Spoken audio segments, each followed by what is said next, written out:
السلام علیکم ورحمۃ اللہ وبرکاتہ۔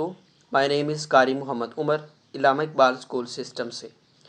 آج روزہ رکھنے کی دعا اور روزہ کھولنے کی دعا پڑھتے ہیں۔ پہلے روزہ رکھنے کی دعا۔ بسم اللہ الرحمن الرحیم۔ وَبِصَوْمِ غَدٍ نَوَيْتُ مِنْ شَهْرِ رمضان۔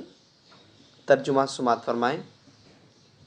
میں کل کے روزے رمضان کی نیت کرتا ہوں۔ میں کل کے روزے رمضان کی نیت کرتا ہوں۔ اب روزہ کھولنے کی دعا سماعت فرمائیں۔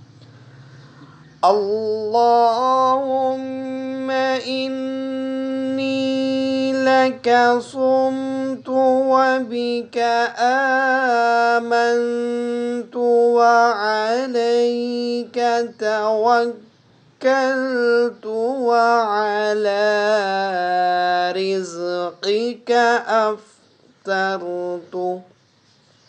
ترجمہ: اے اللہ، میں نے تیرے ہی لیے روزہ رکھا اور تجھ ہی پر بھروسہ کیا اور تیرے ہی رزق پر افطار کیا۔ اے اللہ، میں نے تیرے ہی لیے روزہ رکھا اور تجھ ہی پر بھروسہ کیا اور تیرے ہی رزق پر افطار کیا۔ روزہ کھولنے کی اور رکھنے کی دعا آپ نے سنی۔ اس کو روزہ رکھتے وقت اور روزہ کھولتے وقت ضرور پڑھیے گا۔ السلام علیکم ورحمۃ اللہ وبرکاتہ۔